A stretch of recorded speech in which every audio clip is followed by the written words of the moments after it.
시청자 여러분 안녕하십니까? 서구 선거방송 토론위원회가 주관하는 제21대 국회의원 선거 서구갑 선거구 후보자 토론회 진행을 맡은 방석준입니다. 4.15 총선이 꼭 8일 앞으로 다가왔습니다. 오늘 토론회를 통해서 어떤 후보가 서구갑 국회의원으로 적합할지 후보들의 정책과 공약을 꼼꼼히 살펴보시기 바랍니다. 그럼 먼저 열띤 토론을 펼쳐주실 후보 두 분을 소개해드리도록 하겠습니다. 후보들의 좌석과 발언 순서는 사전 추첨을 통해 정해졌음을 알려드립니다. 미래통합당 이영규 후보입니다. 안녕하십니까. 미래통합당 후보 기호 2번 이영규입니다. 네, 더불어민주당 박병석 후보입니다. 안녕하세요. 더불어민주당 기호 1번 박병석 후보입니다. 반갑습니다. 본격적인 토론에 앞서 진행 방식을 알려드리겠습니다. 각 후보의 시작 발언, 사회자 공통 질문, 후보자 공약 발표 후 개별 보충 질문 시간과 후보자 주도권 토론, 사회자 공통 질문, 또 한 번의 후보자 주도권 토론이 이어지고 마무리 발언 순으로 토론을 진행하겠습니다. 자세한 진행 방식과 주제는 토론을 진행하며 말씀드리겠습니다. 먼저 시작 발언 시간입니다. 각 후보에게 주어진 시간은 1분입니다. 오늘 토론회는 원활한 진행을 위해 발언 시간이 엄격히 제한되며 발언 시간이 초과될 땐 마이크가 자동으로 꺼지게 됩니다. 순서에 따라 미래통합당 이영규 후보 시작 발언 해주시기 바랍니다. 안녕하십니까. 유권자 여러분. 벌써 코로나 사태가 2월 이상 계속되고 있습니다. 코로나 사태로 어려움을 겪고 있는 우리 국민 여러분들께 위로의 말씀을 드립니다. 저는 이번에 코로나 사태를 겪으면서 우리 국민들의 위대함을 다시 한번 확인했습니다. 모두가 모임을 자제하는 등으로 사회적 거리 두기에 적극적으로 동참하고 검사 방역에 적극 협조하고 있습니다. 저는 먼저 의료 종사자, 자원봉사자 등에게 감사와 존경의 마음을 전합니다. 또한 택배 업무 등으로 고생을 하고 있는 택배 업무 종사자에게도 감사의 말씀을 드립니다. 정부는 이번 사태에 대하여 무엇보다도 코로나 사태로 어려움을 겪고 있는 소상공인 자영업자들에게 적극적인 지원 대책을 강구해야 합니다. 네, 다음에는 더불어민주당 박병석 후보 시작 발언 해주시기 바랍니다. 네, 우리 모두가 어렵고 힘든 시기를 지나고 있습니다. 그러나 우리는 극복할 수 있습니다. 힘내십시오. 저도 작지만 제 세비의 50%를 반납합니다. 전국 안정 없이 코로나와의 조기 종식 그리고 경제 회복을 기하기가 어렵습니다. 혼란 속에 위기를 극복할 수 없습니다. 혼란, 위기를 극복하기 위해서라도 우리 집권 여당 민주당에게 힘을 실어주십시오. 서구갑 유권자 여러분 정말 감사합니다. 오늘 제가 있기까지 많은 은혜를 입었습니다. 이번에 한 번 더 기회를 주시면 대한민국의 국회를 이끄는 국회의장의 길을 가겠습니다. 쌈질 그만하고 일하는 국회 반드시 만들고 대전의 발전의 토대를 획기적으로 마련해 보겠습니다. 저에게 주시는 표는 국회의원을 선출하고 국회의장을 배출해 주시는 표입니다. 네, 이번 순서는 사회자 공통 질문 시간입니다. 코로나19 방역에 대한 정부의 대처에 대해서 외신과 국내 일부 언론의 평가가 엇갈리고 있습니다. 코로나19 발생에서 대응까지 정부 대처에 대한 평가와 함께 최근 해외로부터 유입되는 전염병 예방에 대한 후보자가 생각하는 대책은 무엇인지 말씀해 주시기 바랍니다. 답변 시간은 1분 30초입니다. 순서에 따라 더불어민주당 박병석 후보 답변해 주시기 바랍니다. 네, 이번 코로나 사태는 전 세계적, 전 방위적 사태입니다. 우리나라가 초기에 시행착오를 겪어서 많은 분들의 불편을 끼쳐드린 데 대해서 진심으로 송구하게 생각합니다. 그러나 우리 시민들의 높은 의식 수준, 그리고 의료진과 자원봉사자들의 헌신적인 노력, 정부의 효율적 대책이 함께 어우러져서 이제는 세계 각국이 한국을 모범 국가로 꼽고 있습니다. WHO 세계보건기구의 사무총장은 대한민국이 모범 국가다, 모델 국가다, 교과서다 이렇게 얘기를 하고 있습니다. 저는 이 사태를 해결하는 핵심은 세 가지 핵심 단어가 있다고 생각합니다. 큰 규모의 예산, 그리고 신속한 집행, 그리고 관계자들의 면책, 이 세 가지가 핵심 요소입니다. 뉴딜 정책을 연상시킬 정도의 큰 규모의 지원, 그리고 징기스칸의 기동대를 생각했을 정도의 신속한 조치, 그리고 관계 공무원과 금융관계자들에 대한 면책, 이것이 뒷받침될 때 효율적인 정책이 되리라고 생각합니다. 정쟁이 멈추고 모두가 단합해야 합니다. 네, 이번엔 미래통합당 이영규 후보 답변해 주시기 바랍니다. 예, 정부의 코로나 사태에 대한 초기 대응은 대단히 잘못됐다고 생각합니다. 우선 첫 번째로 즉시 중국인 입국 금지 조치를 취했어야 하는데 취하지 못한 것이 잘못이라고 생각합니다. 의협에서 7번이나 건의를 했는데도 입국 금지 조치를 취하지 않았습니다. 반면에 대만이나 싱가포르는 즉시 입국 금지 조치를 취했는데 지금 대만이나 싱가포르는 우리나라보다 훨씬 확진자 수도 적고 사망자 수도 적습니다. 또한 문재인 대통령께서 잘못된 대국민 메시지를 내므로써 국민들이 혼선을 겪었습니다. 문재인 대통령은 조기 종식된다, 걱정하지 말고 활동해라 이렇게 말씀하셨는데 이것은 지금 정부가 추진하고 있는 사회적 거리두기와는 너무나도 동떨어진 정반대 방향의 메시지였습니다. 후속 조치 또한 잘못됐습니다. 마스크 대란으로 우리 국민들이 마스크 2장 사기 위해서 몇 시간씩 기다려야 되는데 대만 같은 경우는 중국인 입국 금지 조치한 다음 날 바로 마스크 수출을 전면 통제했습니다. 그런데 우리나라는 그런 조치를 취하지 않았습니다. 지금 우리가 코로나 사태를 잘 극복하고 있는 것은 우리나라 의료진의 높은 수준, 국민들의 성숙된 시민의식 덕분이지 정부가 잘해서 그런 것은 아닙니다. 자화자찬하면 안 됩니다. 네, 이어서 다음 사회자 공통 질문 드리겠습니다. 도시철도 트램 공사가 시작될 경우 노선 구간은 교통 혼잡이, 노선 제외 지역은 교통 불편이 심화할 것으로 보입니다.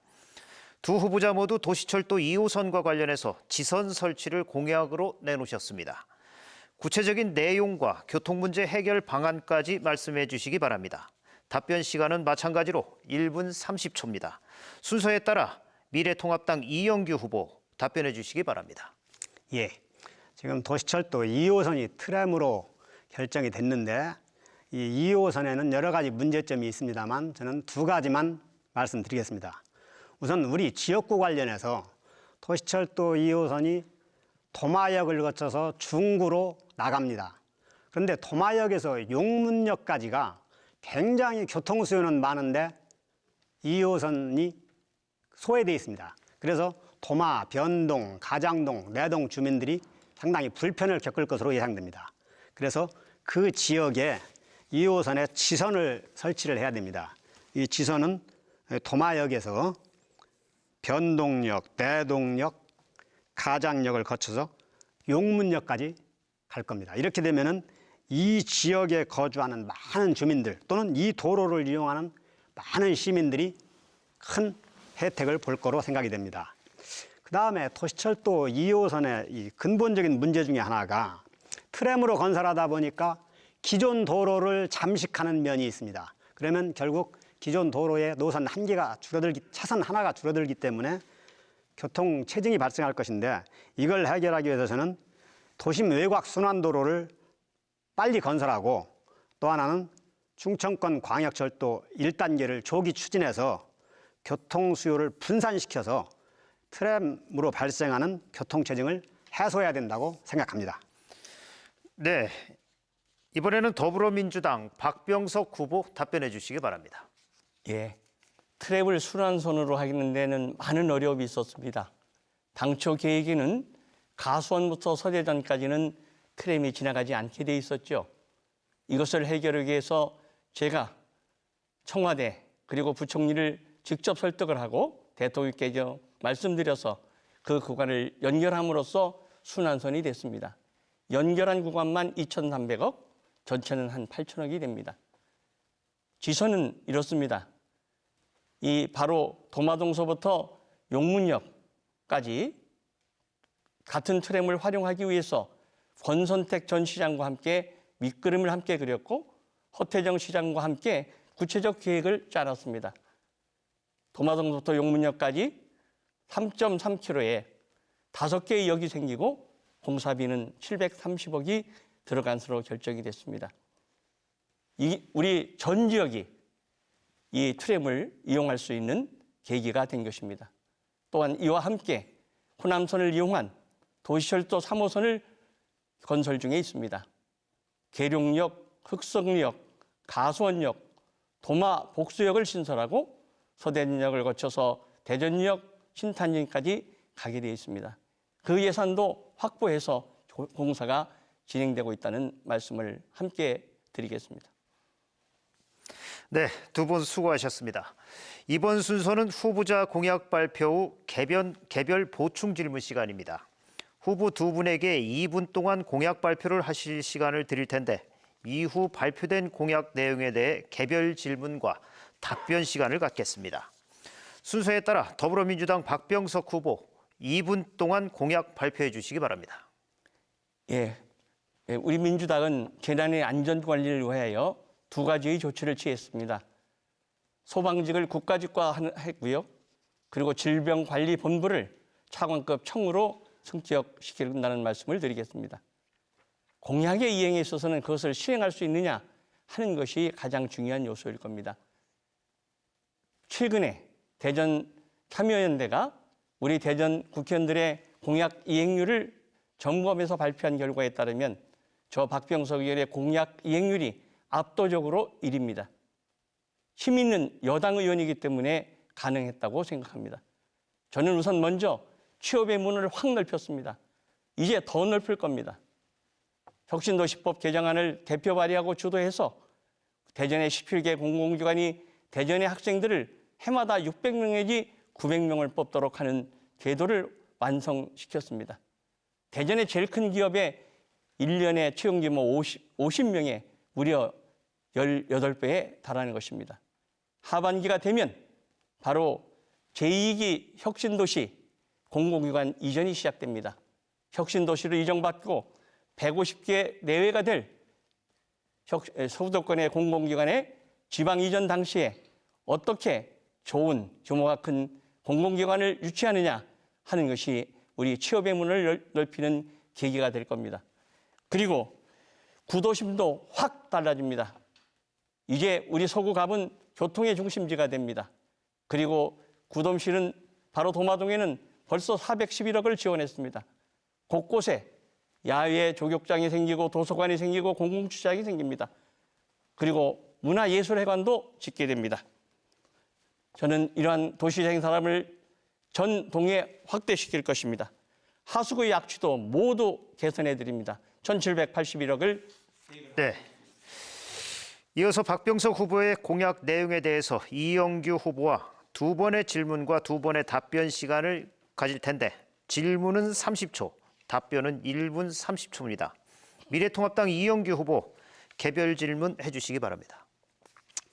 박 후보님이 방금 공약 이행률이 높다고 말씀하셨는데 지난번 공약 중에 평촌산업단지에 기업을 유치하겠다 이런 공약이 있었던 것으로 알고 있습니다.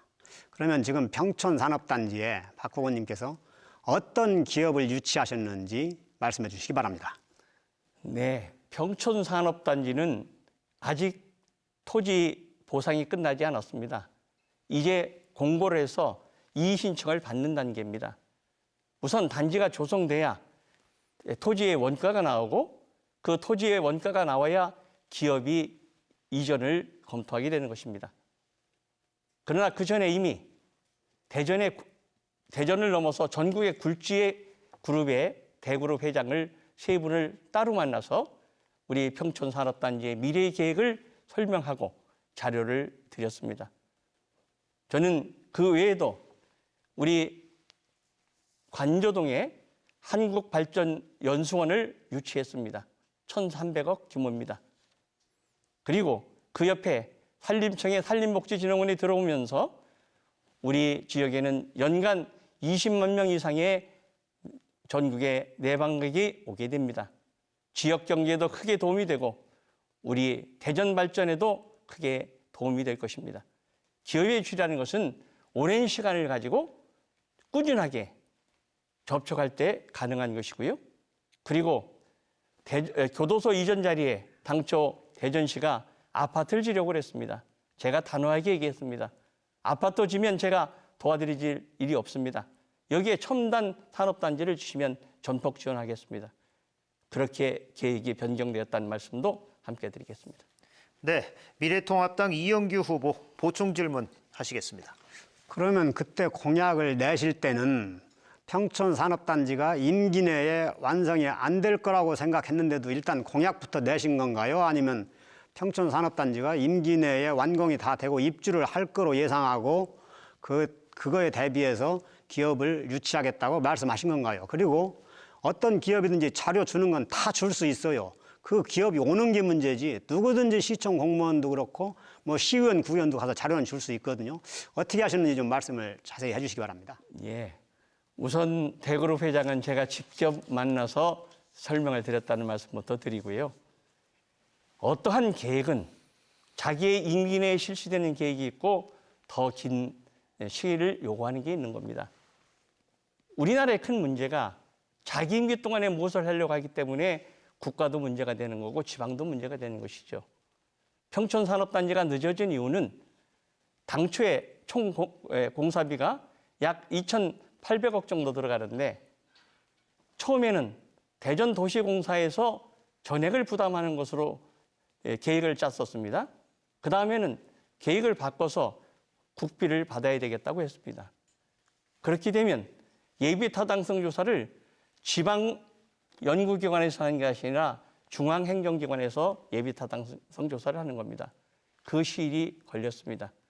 그리고 이제 토지 보상에 들어가기 때문에 2022-23년 완공은 가능할 것이라고 생각이 되고요.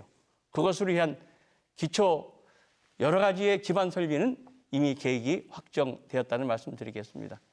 평촌산업단지에는 바로 무공해 취업을 많이 시킬 수 있는 고용을 늘릴 수 있는 양질의 기업을 유치하도록 최선을 다하겠습니다. 네, 이번엔 미래통합당 이영규 후보가 2분 동안 공약 발표해 주시기 바랍니다. 예, 저는 우선 조금 전에 말씀드렸던 도시철도 2호선의 지선 설치, 도마역에서 용문역까지 이것을 반드시 관철하겠습니다.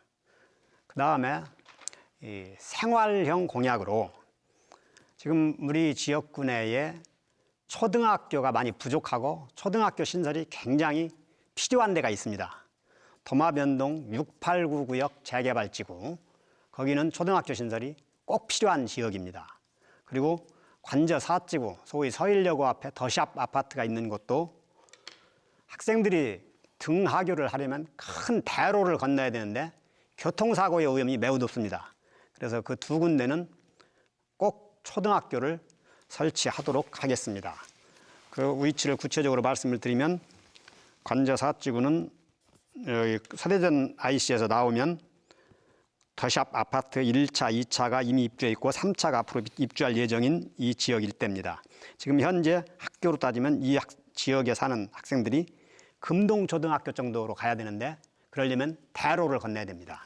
그다음에 도마변동 689구역도 마찬가지로 지금 현재 있는 초등학교가 다 멉니다. 그래서 689구역을 아우르는 가장 가까운 초등학교를 하나 설치해야 됩니다. 그리고 노루벌 일원은 이 생태공원으로 조성하기 아주 적합한 지역입니다. 이것은 이미 서구청에서도 계획을 하고 있는 것이기 때문에 제가 서구청과 힘을 합해서 노루벌 일원의 생태관광단지를 조성하도록 하겠습니다. 그리고 도안동로 확장 공사를 조기 시행해서 출퇴근 시간대에 우리 시민들이 교통체증을 겪지 않도록 하겠습니다. 고속도로 서대전 IC가 상당히 이 막히는데 출퇴근 시간대에 상습 정체가 일어납니다. 이 진출입로를 확장해서 교통체증을 해소하겠습니다. 네, 이어서 이영규 후보의 공약 내용에 대해서 박병석 후보와 두 번의 질문과 두 번의 답변 시간을 갖겠습니다. 마찬가지로 질문은 30초, 답변은 1분 30초입니다. 더불어민주당 박병석 후보 개별 질문 해주시기 바랍니다. 예, 트램 2호선의 지선, 도마동, 변동, 내동, 가장동, 괴정동, 용문동의 시선은 말씀드렸듯이 저 자신이 권선택 시장과 허태정 시장과 함께 밑그림을 그리고 계획을 짰다 하는 말씀드리고요. 이후의 공약을 보면은 이미 완성됐거나 이미 공사가 시작된 것을 얘기하는 경우가 많이 있습니다. 예를 들어서 지금 말씀하셨던 그 관저 오지구의 초등학교를 건설하겠다고 내시는데 예, 정해진 발언 시간이 종료됐습니다. 앞으로 발언 시간 잘 지켜주시기 바랍니다. 미래통합당 이영규 후보 답변해 주시죠. 예. 이미 완성된 사업이 아니고 계획이 돼 있는데 그 계획이 끝나려면 많이 남아 있습니다. 중간에 아까 박 후보님께서도 어떤 계획이 우리나라의 경우에는 계획대로 안 되고 지연되는 경우도 많고 중간에 차질이 생기는 경우도 많다고 말씀하셨습니다. 그렇습니다. 지금 공사가 예정은 돼 있는데 내년에 어떤 사태가 생기면 예산 배정이 안 될 수도 있어요. 그래서 완공될 때까지 항상 그것을 국회의원이든 시장, 구청장이든 챙겨가지고 차질 없이 진행이 되도록 해야 됩니다. 그 일을 하겠다는 겁니다. 그리고 관저 5지구가 아니고 관저 4지구입니다. 서일여고 앞에 더샵 아파트 일원. 여기에는 초등학교가 없습니다. 그리고 아까 말씀이 중간에 끊겨서 질문의 취지를 정확히는 제가 모르겠는데 그 공약 아까 말씀드렸던 공약 발표 시간이 좀 부족해서 보완해서 말씀을 드리겠습니다. 공약 중에 지금 제가 아까 말씀 못 드린 것 중에 하나가 우리 국민들 중에 상당수가 이제 반려동물을 키우고 있습니다. 이분들 상당히 불편을 많이 겪습니다. 그래서 저는 하천변이나 아니면 공원의 자투리 땅을 활용해서 반려동물들이 좀 쉴 수 있는 반려동물 공원이나 반려동물 쉼터 이런 거를 만들고 반려동물 진료비도 표준화하도록 하겠습니다. 네, 더불어민주당 박병석 후보 보충 질문해 주시죠. 예, 당초에 이영규 후보의 집에 배달된 공모물이나 현수막에 보면 관저 5지구에 학교를 신설하겠다 이렇게 돼 있는데 관저 5지구에는 제가 주도해서 만든 선교초등학교가 있습니다. 나중에 현수막을 고쳐서 새로 다셨죠. 5지구와 4지구를 구별하시지 못한 것 같고요. 그리고 노루벌 계획은 이미 제가 국비 20억을 지원해서 진행되고 있는 사업입니다. 이 정도 말씀드리겠습니다. 관저 5지구에 이미 선유초등학교가 있는 것을 모르는 사람이 누가 있겠습니까? 그 5지구, 4지구가 5지구로 된 것은 오타였습니다. 인쇄 과정에서 잘못된 것이고 있는 곳에 학교를 또 짓는다고 공약하는 후보자가 있겠습니까? 제가 분명히 말씀드렸습니다. 관저 4지구 서일여고 앞 더샵 아파트 일원이다. 그다음에 이 4지구, 5지구 하는 구분은 도시개발 계획 단계, 도시개발이 완료되기 전에 쓰는 개념이기 때문에 도시개발이 완료되고 나면은 통상 그 아파트 단지라고 그러지 4지구, 5지구라고 하지를 않고 그것이 4지구인지 5지구인지 아는 사람도 많지 않습니다. 그것은 도시개발 계획 단계에서 몇 블록, 몇 지구 이렇게 하는 겁니다. 이미 있는 곳에 학교를 또 짓는다고 하는 사람이 누가 있습니까? 그것은 중간에 저희 사무실에서 오타를 낸 거였고요. 인쇄 과정에서 오타가 났습니다. 정정하고 죄송하게 생각합니다. 그다음에 노루벌님은 방금 말씀하셨습니다. 계획은 있어요. 계획을 없는 거를 허황된 사업을 제가 하겠다는 게 아닙니다. 서구청에서 이미 타당성까지 다 조사해서 계획이 있는데 지금 그 계획이 추진이 안 되고 있어요. 더디게 진행되고 있습니다. 그거를 제가 차질 없이 할 수 있도록 협조하고 힘을 보태겠다는 겁니다. 도시철도 사업도 그렇고 충청권 광역철도 사업도 그렇고 다 장기 계획입니다. 언제든지 중간에 중단될 수가 있어요. 계획만 있다고 되는 게 아닙니다. 그거를 제가 차질 없이 하도록 하겠습니다. 네, 두 후보 모두 수고하셨습니다. 서구 선거방송 토론위원회가 주관하는 제21대 국회의원 선거 서구 갑선거구 후보자 토론회를 시청하고 계십니다. 이번 순서는 후보자 주도권 토론 시간입니다. 각 후보에게 5분 동안 토론의 주도권을 드릴 겁니다. 주도권을 가진 후보는 상대 후보와 자유주제로 토론을 진행하시면 됩니다. 질문은 1분 이내로, 그리고 상대 후보에게 최소 답변 시간 40초를 보장해 주시기 바랍니다. 토론을 방해할 정도의 긴 질문과 답변은 사회자의 권한으로 제재하겠습니다. 순서에 따라서 미래통합당 이영규 후보 주도권 토론 진행해 주시기 바랍니다. 며칠 전 한겨레 신문에 이런 기사가 났습니다. 명함은 지역 의원님인데 보유 아파트는 죄다 서울 강남.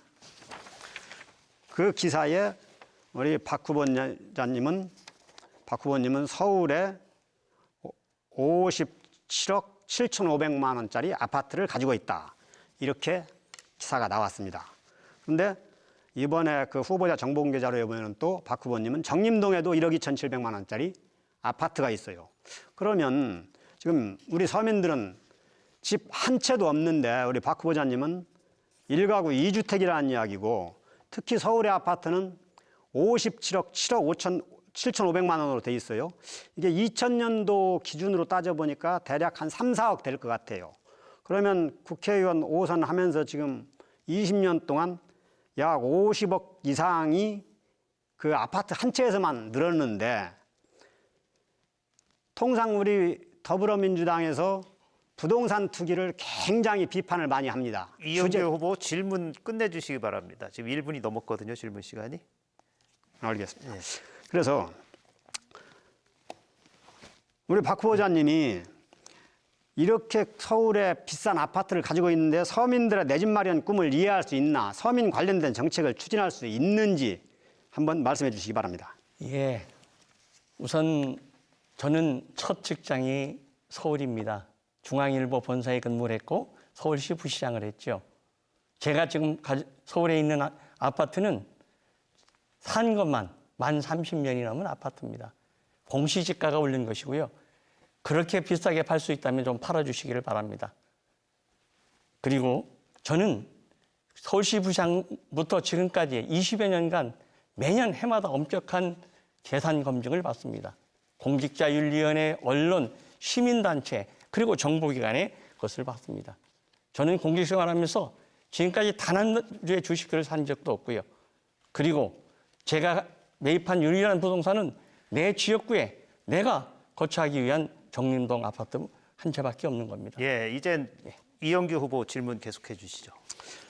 지금 서울의 아파트에는 그럼 누가 사시는 건지, 박 후보님의 생활 본거지는 서울인지 대전 정림동인지, 또 가족, 특히 사모님하고 자제분들은 서울에 사시는 것인지 아니면 대전 정림동에 사시는 것인지, 그리고 1가구 2주택이라는 문제에 대해서는 어떻게 말씀하실 것인지 한번 설명해 주시기 바랍니다. 이게 이제 국회의원이 하는 일을 잘 이해해 보시면, 특히 중진위원이 되면 각종 회의가 새벽에 아침에 열리게 됩니다. 따라서 서울도 거처가 필요하고 대전도 거처가 필요한 것이죠. 거의 지방의 국회의원 거의 모두가 서울에 거처가 있는 겁니다. 즉 없는 분은 오피스텔이라도 얻어 있는 것이고요. 그것은 국회의원의 직업의 특성상 필요한 것이라는 말씀을 드리고요. 그리고 우리 가족들은 이제 때로는 결혼해서 나간 사람도 있고요. 그리고 주요 근거지는 당연히 대전이죠. 제가 1년에 KTX를 300번 이상 탑니다. 가장 많이 이용하는 식당이 바로 서대진역 김밥집입니다. 네, 이제 또 추가 질문해 주시죠. 예, 지금 박 후보자님과 박 후보자님 사모님의 주민등록이 대전 정림동에 돼 있습니까? 당연한 얘기죠. 모든 세금 대전에 내죠. 그런 의구심을 가지고 말씀을 하시면 예, 알겠습니다. 그건 그거로 답변이 됐고요. 예. 그 통상 우리가 그런 얘기를 많이 합니다. 상속세를 올려야 된다. 상속세는 일종의 불로소득이다. 꼭 저는 거기에 동의는 안 합니다만, 특히 더불어민주당의 정책 기조는 부동산값 상승으로 생기는 이익은 불로소득으로 보는 경향이 높습니다. 과거에 김의겸 씨도 그랬고, 김의겸 씨 같은 경우는 그 차액을 사회에 환원한다고까지 얘기를 했었습니다. 지금 박 후보자님 같은 경우 물론 처음에 살 때는 투기의 의도로 산 건 아니겠지만 어쨌든 그 아파트 한 채를 사놓음으로써 지금까지 별다른 아파트에 대해서는 따로 큰 투자를 하지 않고 관리만 하면서 50억 이상 값어치가 늘었으면 일반 시민들이 생각할 때는 부동산 가격 오른 건 불로소득이라고 생각을 합니다. 그래서 우리 박 후보자님도 그것을 불로소득이라고 생각하시는지 또 사회에 환원할 용의가 있는지 말씀해 주시기 바랍니다. 다시 한번 말씀드립니다만은 그 액수는 너무너무 부풀려진 액수입니다. 만약 그렇게 받을 수 있으면 팔아주시기 바라고요. 저는 증여세 상속세는 높이는 게 옳다. 네, 다시 한번 당부 말씀드리겠습니다. 그 답변 시간 40초는 꼭 보장해 주시기 바랍니다. 이번에는 더불어민주당 박병석 후보가 주도권 토론해 주시기 바랍니다. 예, 지금 우리 긴급재난 지원금 때문에 온 국민들이 큰 관심을 보이고 있습니다. 근데 미통당의 조처를 보면 오락가락합니다. 처음에 저희들이 기본금을 드리겠다, 지원금을 드렸다 그럴 때 뭐라고 하셨습니까? 인기영합주의다. 총선을 매표로 하려고 그런다. 그러더니 곧 이어서 국민채권 40조를 발행한다 그러더니 100조를 예산을 전용한다 그러더니 그 다음에는 또 240조를 만들겠다 그러더니 이제는 50만 원씩 다 주겠다고. 그리고 나라의 곳간이 비어서 큰일 났다 그러더니 이제는 전 국민에게 주겠다고 얘기를 하고 있습니다. 도대체 우리 미통당의 정책 기조는 무엇이고 우리 이 후보의 뜻은 무엇입니까? 우선 우리 미래통합당의 약칭은 통합당입니다. 미통당이 아닙니다. 그래서 그 부분은 혹시 잘 이해를 못하고 계시면 앞으로는 통합당이라고 불러주시면 좋을 것 같고요. 예, 그렇게 하겠습니다. 예. 그리고 처음에 비판했던 거는 일회성 현금 살포는 효과가 없다. 지금도 저는 그런 생각을 합니다. 일회성 현금 살포보다는 이 코로나 사태로 위기에 내몰린 소상공인 자영업자들이 재활할 수 있고 다시 일어설 수 있도록 지속적인 지원, 그러니까 새로 거기에 근로자들한테 무슨 혜택을 준다든지 임대료 지원을 한다든지 저가에 임대할 수 있는 사업장을 마련해 준다든지 하는 것처럼 재활, 차활 할 수 있는 여건을 마련해 줘야지 일회성, 이전소득성 현금 살포는 적절치 않다는 것을 말씀드렸던 겁니다. 예, 이제 추가 질문해 주시죠. 네. 그런데 어제 황교안 대표께서 전 국민에게 1인당 50만 원씩 그냥 일주일 이내에 주자 이렇게 얘기했어요? 그거는 일회성 현금 살포가 아닌가요? 그거겠죠. 지금 열린 더불어민주당에서 하위소득 70%한테 100만 원씩 주자고 했는데 기준 마련이나 이런 게 상당히 논란이 많으니까 차라리 그럴 바에는 그 혼선을 없애기 위해서 그러면 전 국민한테 50만 원씩을 주자. 그러면 재원이 비슷하게 되든 어떻게 되든. 그리고 지금 우리 미래통합당의 입장은 이번 한 번으로 끝나는 게 아니고 지난번에 김종인 총괄 선대위원장께서도 말씀하셨다시피 예산이 이미 512조 원이 편성이 돼 있으니까 긴급하게 그거를 100조 원 정도를 코로나 사태 극복 위기 대응 자금으로 쓰자. 이런 이야기입니다. 그러니까 황교안 대표 그 말씀도 이번 한 번에 끝내겠다는 뜻이 아닙니다. 예, 또 추가 질문해 주시죠. 그러면 지금 통합당이요? 통합당에서 얘기하는 것은 긴급 지원금입니까? 기본 소득입니까? 그리고 전 국민에게 주자는 것은 지금까지 통합당이 그렇게 강조했던 보편복지 쪽으로 선회하는 것인데 지금까지 주장했던 선별복지에서 보편복지로 넘어가는 것입니까? 자, 그러면 오늘 이해찬 민주당 대표께서 70%만 주자고 하던 거를 전 국민한테 주자고 했습니다. 그러면 우리 지금 박 후보자님께서 우리 통합당의 방향이 잘못됐다고 하면 이해찬 대표께서는 그 잘못된 방향을 따르려고 하는 건가요? 예, 우리는 처음서부터 전 국민에게 주자는 주장을 했습니다. 그러나 우리 제1야당이 저런 반대 의견을 가지고 있으니 야당의 의견도 수렴해서 적절한 타협점을 찾자. 그렇게 했던 것이 하위 70%입니다. 근데 180도 전환해서 갑자기 황교안 대표께서 현금 살포고 몇 평이라든 주장하던 당이 갑자기 전 국민에게 50만 원을 주자니까 그건 우리의 방향과 일치된다.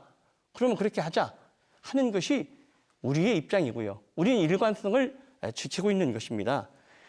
그리고 저는 이번에 있어서 지금 국가적 의기입니다.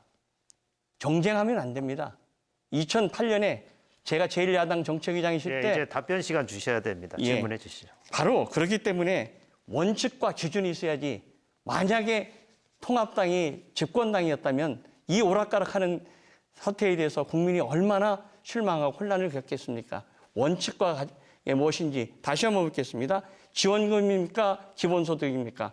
선별복지입니까? 보편적 복지입니까? 보편복지, 선별복지를 구분할 수 있는 게 아니고요. 지금 이번에 지원하겠다고 하는 건 긴급 재난지원금 아닙니까? 앞으로 이재명 지사가 얘기하는 기본소득제하고는 전혀 다른 개념입니다. 네, 예, 후보자 주도권 토론 시간이 끝났습니다. 다음 또 두 번째 주도권 토론 시간이 있으니까 그때 또 얘기 나누시기 바랍니다. 두 번째 사회자 공통 질문 시간입니다. 정부가 시행하고 있는 청년 일자리 대책에 대한 평가가 아주 다양합니다. 청년들이 일할 만한 취업처를 찾기 어렵고 임시직으로 내몰리고 있습니다. 여기에 코로나19 사태로 인한 경기 침체가 장기화하면서 청년들의 일자리는 더욱 줄어들 전망입니다. 이러한 상황에 대해서 각 후보자께서는 어떤 대책을 갖고 계시는지 또 청년 일자리 확대 방안이 있으시다면 말씀해 주시기 바랍니다. 답변 시간 1분 30초입니다. 순서에 따라 이번에는 더불어민주당 박병석 후보 답변해 주시기 바랍니다.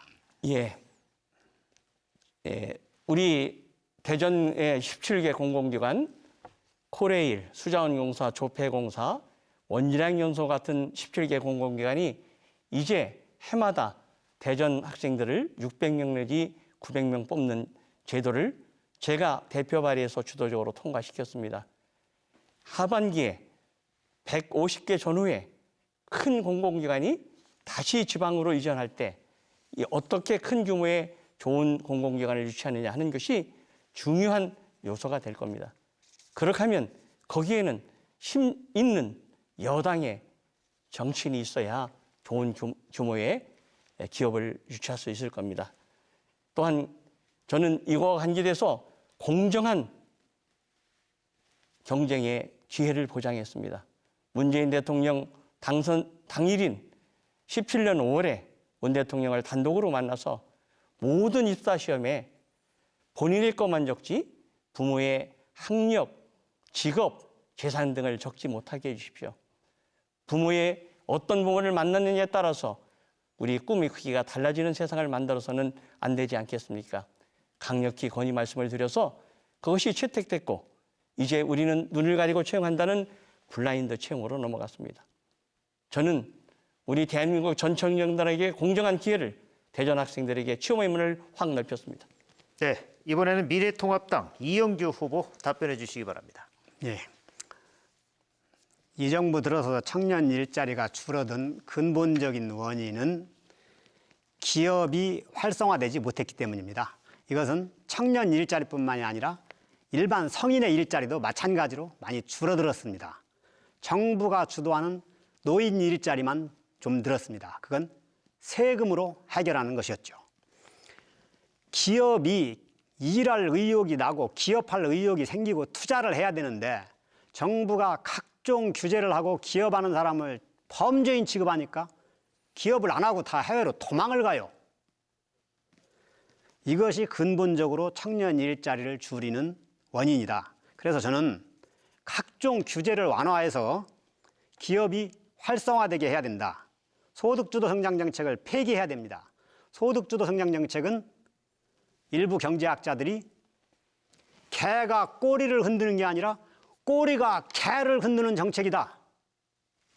성장이 있어야 소득이 생기는데 소득을 가지고 성장을 견인한다. 그거는 꼬리가 개를 끌고 가는 거라는 겁니다. 대단히 잘못된 정책이고 이걸 폐기해야 됩니다. 성장이 있어야 소득이 생깁니다. 그리고 성장이 있어야 일자리가 생깁니다. 주 52시간제를 탄력적으로 적용을 해야 됩니다. 최저임금제도 규모별, 업종별로 구분 적용해야 됩니다. 그리고 기업하기 좋은 환경을 만들어야 우리 기업들이 네. 마지막 사회자 공통 질문 드리겠습니다. 서구 갑 지역과 서구 을 지역 간 불균형도 문제가 크지만 그 서구 갑 지역 내에서의 격차도 큰 상황입니다. 가수원과 관저동 등의 개발은 활발하게 이루어지고 있지만 도마동과 복수동 등의 재개발 정비 사업은 더딥니다.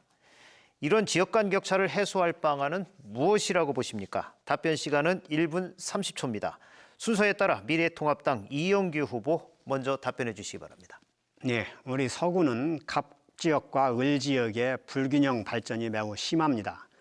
예를 들어서 서구 을 같은 경우에는 예술의 전당이나 시립미술관, 또 연정국악원 이런 문화예술 시설이 있고 한밭수목원이나 남문광장, 보라매 공원처럼 시민들이 쉴 수 있는 공간이 있습니다. 그런데 서구 갑에는 문예회관하고 다목적 체육관 내에 이렇다 할 만한 문화예술 시설이나 쉴 만한 공간이 없습니다. 또 금융, 경제, 교육, 인프라도 둔산 지역에 집중되어 있습니다. 이러한 원인은 여러 가지가 있겠지만 지방자치단체장이나 지역 국회의원의 역할도 미흡했다고 생각합니다. 도안 신도시 개발이 우리 서구 갑에서 이루어지긴 했는데 이것은 대전시의 개발 계획에 따른 것이었지 국비가 투입돼서 국가적으로 한 사업은 아니었습니다. 그래서 저는 이 서구를 둔산 지역, 그다음에 구도심권, 도안지구, 서남부권 이렇게 4개 권역으로 구분을 해서 그 권역별 특성에 맞는 외과 수술적 투자 지원을 해야 된다고 생각합니다. 예를 들어서 구도심권, 토마 변동, 복수 정림 이런 곳에는 문화예술 시설을 확충하고 또 도안지구는 반대로 대중교통이 불편하기 때문에 그걸 해소해서 명품 주거지구로 만들고 서남부권은 농업을 육성하고 이렇게. 네, 이번엔 더불어민주당 박병석 후보 답변해 주시기 바랍니다. 예, 도시의 성격이 다릅니다. 허허벌판에 계획도시를 지은 것과 오랜 역사와 전통을 가진 도시가 같을 수가 없는 것이죠. 그러나 지금 가장 역동적으로 발전하는 곳이 바로 서갑 지역입니다. 대전의 인구가 6만이 줄었습니다. 서구 을, 둔산 지역의 인구가 10년 동안 3만 4천 명이 줄었습니다. 우리 서갑은 17,000명이 오히려 늘었습니다. 바로 이제 인구가 모여드는 그러한 곳이 우리 서구갑이 되는 것이죠. 우리 원도심 분야는 지금 말씀드린 듯이 서구갑이 교통의 중심지가 됩니다. 바로 도시철도 2호선 트램이 그리고 광역철도망 호남선을 이용한 광역철도망 3호선에 곳곳에 역이 생기고 역세권이 개발됩니다. 도마동은 도시재생 사업을 통해서 이미 411원을 확정해서 드렸습니다. 그리고 8군데에서 재개발, 재건축을 하고 있습니다. 그 공공용지 부지에 문화센터, 체육센터, 주민 프로그램들을 함께 복합 건물을 만들므로써 가장 역동적이고 도안 신도시 못지않은 구도심이 될 겁니다. 그리고 트램 2호선의 지선을 바로 도마동서부터 괴정동, 용문동까지 하면서 발전의 계기를 가져온다는 말씀을 드리겠습니다. 네, 이번 순서는 두 번째 후보자 주도권 토론입니다. 앞서 진행했던 방식과 마찬가지로 주도권을 가진 후보는 상대 후보와 5분 동안 자유주제로 토론을 진행하시면 됩니다. 질문은 1분 이내, 상대 후보에게 최소 답변 시간 40초를 보장해 주시기 바랍니다. 다시 한번 토론을 방해할 정도의 긴 질문과 답변은 사회자의 권한으로 제재하겠다는 말씀 드립니다. 순서에 따라서 더불어민주당 박병석 후보 주도권 토론 진행해 주시기 바랍니다. 네, 통합당의 심재철 원내대표가 통합당이 일당이 되면 대통령을 탄핵하겠다. 그리고 통합당의 공식 유튜브 채널에서 문재인 대통령 임기 후에 교도소에 가서 무상급식을 먹어라. 어떻게 생각하십니까? 우선 대통령 탄핵 문제는 우리가 일당이 되면 검토해 볼 수 있다고 생각합니다. 왜 그러냐 하면 울산시장 선거 개입 사건은 아직까지 문재인 대통령에 대해서 조사가 이루어지지 않았지만 조사가 이루어져서 문재인 대통령이 울산시장 선거 개입 사건에 관련이 돼 있다면 당연히 법을 위반했으니까 탄핵을 받아야죠. 그다음에 그 무상급식 문제는 당에서 아마도 부적절하다고 해서 이 영상을 내린 것으로 알고 있습니다. 예, 네. 탄핵, 지금 대통령을 탄핵할 수 있다고 말씀하셨어요? 예. 박근혜 대통령이 탄핵된 이제 3년밖에 안 된 정당에서 새로운 대통령, 촛불 시민혁명으로 집권한 국민의 대통령을 탄핵하겠다. 지금 이 후보가 그렇게 말씀하신 겁니까? 대통령이든 국회의원이든 저처럼 변호사든 누구든 법을 위반하면 처벌을 받아야 하고 헌법에 규정된 제재를 받아야 합니다.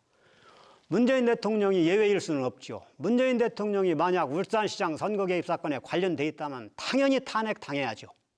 그게 제 네. 생각입니다. 국가가 위기의 상황에 빠졌을 때는 국익을 개인의 당보다 우선시켜야 됩니다. 2008년 금융위기가 왔을 때 이명박 정부가 우리 야당에 1천억 불 지급 보증을 긴급하게 요청해 왔습니다. 그때 여론은 경제사정탑을 바꾸라 그랬습니다. 제가 제1야당의 정책의장으로서 협상 정권 대표였습니다.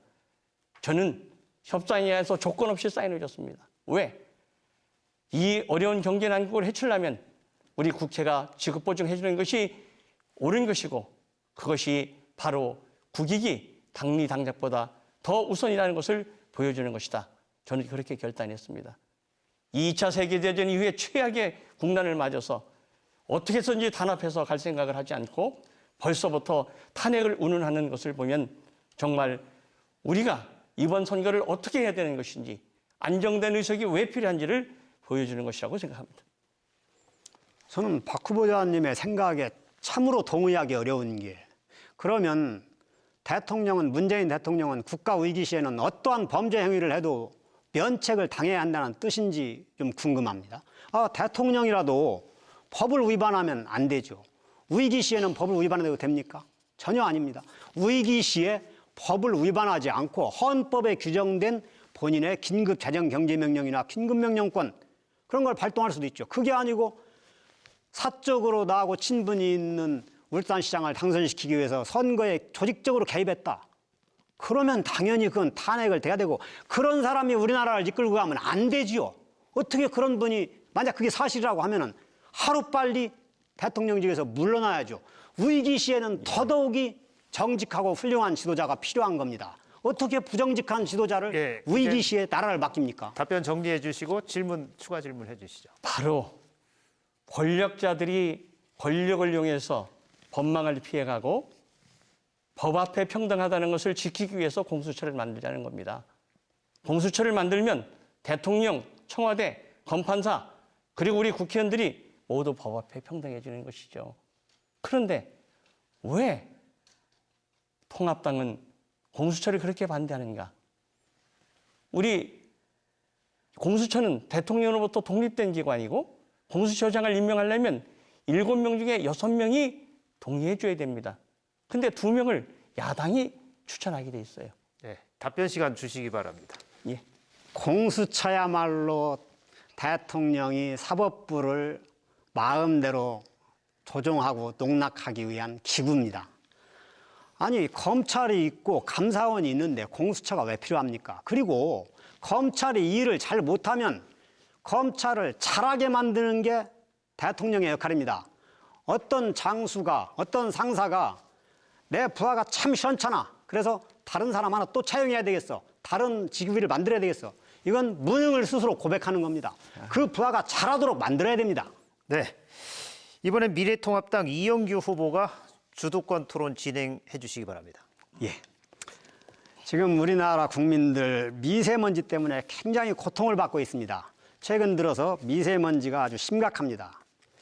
그런데 작년 3월에 우리 대전시에서 한국서부발전하고 기성동 평촌산업단지에 LNG 발전소를 유치하겠다는 MOU를 체결했습니다. 이 LNG 발전소가 하나 들어오면은 뭐 자동차 10만 대가 배출하는 배기가스 분량이 미세먼지가 나온다. 이런 얘기가 있어요. 지역 여론이 비등했습니다. 그리고 혹시 여기에 박 후보자님이 관여한 거 아니냐라는 비판도 있었습니다. 그런데 그거에 대해서 박 후보자님은 몰랐다는 입장인 것으로 알고 있습니다. 그런데 경로당 하나 짓고 학교 급식실 개선하는데 1, 2억 들어가는 공사도 꼭 박 후보자님 참석해서 여기에 내가 기여를 했다고 자랑하시는데 1조 8천억짜리 공사를 하는 LNG 발전소가 들어오는데 지역구에서 그걸 몰랐다라고 말씀하시는 게 설득력이 없다고 느껴져요. 여기에 대해서 진짜 모르신 건지 아니면 알고서 유치를 한 것인지 좀 밝혀주시기 바랍니다. 어느 국회의원이 자기 지역에 공해를 발생할 수 있고 위험을 초래할 수 있는 것을 유치하려고 그러겠습니까? 상식에 관한 문제 아니겠습니까? 바로 그렇기 때문에 저는 이것은 부당하다, 즉각 취소하시오 하는 것을 시장에게 말씀드렸고 나중엔 공개적으로 촉구하게 된 겁니다. 이번 그 문제에 관해서는 전혀 저에게 사전 얘기가 없었습니다. 아마 그 이유는 평촌산업단지를 아까도 말씀드렸듯이 처음에는 지방의 타당성 조사를 맡겨서 진행하려다가 국비를 확보하려고 다시 예타를 신청하는 착오가 있었기 때문에 관계자들이 그것을 제대로 보고하지 않았나 하는 내 나름대로의 추측을 해봅니다. 박 후보자님은 지역에서 부지런하다고 많은 평을 합니다. 경로당 하나 짓는데 국비 5천만 원, 1억 들어가는 것도 있고 또 학교 급식실 개선하는데 5천만 원, 1억 들어가는 것도 있습니다. 이런 거 준공식 할 때도 꼭 참석하셔가지고 거기에 국비가 얼마 들어갔는데 내가 기여를 했다. 이렇게 말씀을 하셔요.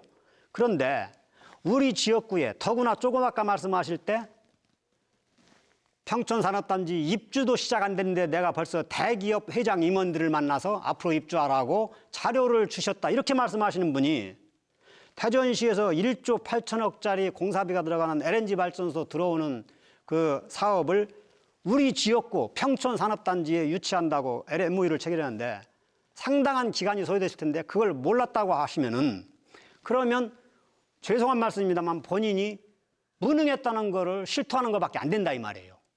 어떻게 대전시장하고 협조도 한 번도 안 했는지, 허태정 대전시장은 박 후보자님께 상의도 안 했는지, 밑에 보좌관들은 뭐 했는지 도저히 납득이 안 되는데 좀 우리 유권자들이나 시청자들이 납득할 수 있도록 설명을 해주시면 고맙겠습니다. 네, 지금 바로 이 후보께서 말씀하신 대로 만약에 LNG 발전소가 들어온다면 제가 어떻게 다른 대기업을 만나서 유치를 하겠습니까? 그 자체를 몰랐기 때문에 세계의 굴지의 대기업의 회장을 직접 만나서 투자해 주시오 한 것이 바로 제가 몰랐다는 것을 증명하는 것이고요. 그리고 근거 없이 자꾸 의혹을 제기하는 것은 격전 높은 토론이 아닙니다. 국가적 아젠다, 이 국난의 시기에 우리가 어떻게 이것을 극복할 것인지 하는 문제도 말씀드리고요. 아까 재산의 문제도 어떻게 한 단체가 자기 마음대로 산정한 것을 그렇게 불러서 말씀하시는가. 저는 우리 부모님이 돌아가셨을 때도 부의금조차 받지 않은 깨끗한 사람임을 이미 증명했습니다. 네, 이영규 후보 주도권 시간입니다. 그 아파트 시가는 한겨레 신문사에서 취재해서 나온 기사인데요. 설령 그게 시가라고 하더라도 박 후보자님이 이번에 재산 등록하면서 거기에 낸 거에도 35억인지 33억인지 그렇게 써 있던데요. 33억이라도 마찬가지죠. 최하로 잡아도. 그나마 표준 공시 가격으로 잡았을 텐데 그래도 처음에 취득 가격에 비해서는 30억 이상이 올랐는데 거기에 대해서 과연 30억 이상 투자를 했느냐? 아니잖아요. 그냥 단순히 부동산 가격 상승으로 불로소득 얻은 거잖아요. 그러니까 그 부분은 더구나 민주당의 정책 기조하고는 안 맞는다. 우리 미래통합당의 정책 기조랑은 모르겠습니다. 네, 어느덧 정해진 토론 시간이 다 돼갑니다. 이제 후보자 두 분에게 마무리 발언 시간을 드리도록 하겠습니다. 발언 시간은 1분입니다. 순서에 따라서 미래통합당 이영규 후보 마무리 발언 시간 1분 해주시기 바랍니다. 예, 유권자 여러분 정말 코로나 사태로 상심이 많으실 겁니다. 힘내십시오. 우리나라는 위대한 나라고 우리 국민들 위대한 국민입니다. 우리나라 1950년대에 아프리카의 이디오피아만도 못한 국민소득 50달러의 나라였는데 지금 세계 12위의 경제 대국이 됐습니다. 국민소득 3만 달러에 이릅니다. 정치적으로도 산업화와 민주화를 동시에 이룩한 드문 나라입니다. 우리는 IMF 위기도 극복했습니다. 이제 코로나 이후의 경제 위기를 극복하는 것이 더 중요한 문제입니다. 코로나 자체의 위기는 우리 높은 의료 수준으로 극복할 수 있을 것이지만 그 이후의 경제 위기는 지금 문재인 정권의 정책 능력으로는 불가능하다고 생각됩니다. 문재인 정권의 취약점이 경제입니다. 가장 중요한 시기에 경제를 문재인 정권한테 맡기기는 어렵습니다. 우리에게 맡겨주십시오. 네, 이번엔 더불어민주당 박병석 후보 마무리 발언해 주시기 바랍니다. 네, 저는 20여 년간의 공직생활 동안에 단 한 번도 어떤 비리와 부정에 구설수에 오른 적이 없습니다. 제 양심에 부끄럽지 않게 깨끗한 길을 걸었습니다. 근거 없는 주장에 관해서 유감스럽게 생각합니다. 이번 국회는 촛불시민혁명 이후에 최초로 구성되는 국회입니다. 촛불혁명의 정신을 실현시킬 수 있는 민주당이 다수 의석을 점해야 합니다. 토론에서도 보셨듯이 공공연하게 현직 대통령의 탄핵을 거론하는 이러한 혼란을 가지고 위기를 극복할 수가 없습니다. 이번에 저에게 기회를 주시면 국회의장을 길을 가겠습니다. 저에게 주시는 표는 바로 국회의원을 선출하는 길이자 또 국회의장을 배출해 주시는 소중한 희망의 한 표입니다. 열심히만 하면 내일이 더 좋아지는 세상을 반드시 여러분과 함께 만들어 가겠습니다. 감사합니다. 네, 두 후보의 마무리 발언까지 모두 들어봤습니다. 모든 유권자의 바람이겠지만 오늘 토론을 통해 해주신 약속들을 당선 후에도 잊지 않고 지켜주시기를 유권자의 한 사람으로서 부탁 말씀드립니다. 이것으로 서구 선거방송 토론위원회가 주관한 제21대 국회의원 선거 서구 갑선거구 후보자 토론회를 모두 마칩니다. 토론에 함께해 주신 후보 두 분 감사드립니다. 시청자 여러분 고맙습니다.